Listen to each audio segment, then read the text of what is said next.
Sir ఏంటి sir Chandrababu గారు అధికారంలోకి వచ్చి సుమారుగా ఒక సంవత్సర కాలం వ్యవధి అయితే పూర్తయిపోయింది. మరి ఆయన పాలన గురించి చెప్పాలంటే ఈ సంవత్సర కాలంలో ఆయన ఏ విధంగా చేశారంటారు? కొన్ని కొన్ని బాగానే ఉన్నాయి, కొన్ని కొన్ని సరిలేవు. ఇప్పుడు ఆ ఏరియా తీసుకోకుండా ఉంటే మాకు భలేగా ఉండేది. ఇప్పుడు 46 ఎకరం అంటున్నారు చూడు, ఆ రాజధానికి అది లేకుండా ఉంటే బ్రహ్మాండంగా ఉండేది. చేసిన మటు బాగానే చేశాడు. ఇంత మటుకి రేట్లు వచ్చినాయి. ఇప్పుడు అది తీసుకోవడానికి రేట్లు పడిపోయినాయి. అది లేకుండా ఉంటే ఇక్కడ మంట పుట్టేది బాగానే ఉండేది. ఇంకా ఈ సంక్షేమాల సంగతి ఏంటంటారు? మరి సంక్షేమం విషయం సంక్షేమాలు ఏంటంటే అమ్మఒడి బొమ్మఒడి వేసాడు పిల్లల బొలలకి, మరి పెన్షన్ ఎత్తున్నాడు. అది సూపర్ 6 అన్నీ అమలయ్యాయా సంవత్సరంలో? అంటే సంవత్సరం కావలేదు, అవుతాయి నిదానంగా అవుతాయి, తొందరపడి అవుతాయి. చేస్తాడంటారా? సంవత్సర కాలం వ్యవధిలో పథకాలు రావాల్సినవి సంవత్సరం పథకాలు ఏం రాలేదు కదా మనకి. ఆయన ఇష్టం అయ్యా, మరి పైన డబ్బు ఉండాలా ఇవ్వాలంటే. డబ్బులు ఏంది ఆడ తెచ్చిస్తాడు? ఆయన డబ్బు ఉండాలిగా.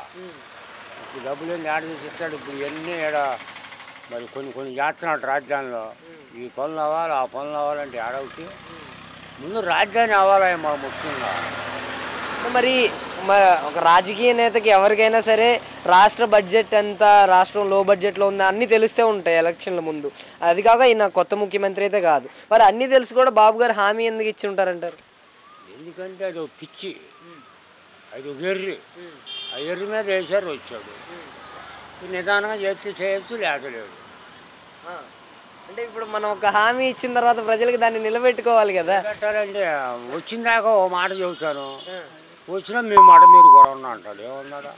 మీ మాట మీరు కూర్చుకోవటమే కాదండి. ఇప్పుడు జగన్మోహన్ రెడ్డి గారేమో ఆయన కొన్ని సంక్షేమాలు చెప్పారు. ఆయన ఇచ్చినవి ఇచ్చాడయ్యా, అబద్ధం లేకుండా చెప్పిన మొత్తం వడ్డీకిచ్చాడు. ఇప్పుడు ఈయన చెప్పినవి కూడా నిదానంగా వడ్డీకిస్తాడు. అంతలోకి ఎలక్షన్ వచ్చింది, ఎలక్షన్ కోడ్ వచ్చింది, ఆపేస్తాం. వడ్డెక్కిస్తారని చెప్పారు. వడ్డెక్కించే లోపల ఎలక్షన్లు ఎందుకు వస్తాయి? మళ్ళీ ఎలక్షన్ 4 ఏళ్ళకి ఎలక్షన్ రాదా?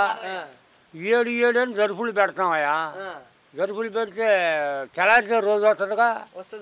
ఇది అంతే, తెల్లారితే రోజు వచ్చిద్దిగా, తెల్లారితే నెల వస్తుందిగా, రోజు రోజు నెల వస్తుందిగా. ఈ 4 ఏళ్ళు కూడా ఇంతే. 4 ఏళ్ళు కూడా ఇంతే, పథకాలు రావు. మరి ప్రజల సంగతి ఏంటి? పాపం ప్రజలు నమ్మి ఓట్లు వేసిన ప్రజల పరిస్థితి ఏంటి? ఎవరు మడ్డాడు కుడుచుకోవటం ఒంగోని, ఎవరు మడ్డాడు కుడిసినా అన్నదు పెట్టుకొని నాకే నేను తప్పు మాట్లాడానండి. తప్పు కాదు అది, అదే చేస్తాడు ఆయన. ఏం మరి చేస్తే చేయొచ్చు, లేదా ఇస్తే ఇవ్వచ్చు. Okay, thank you.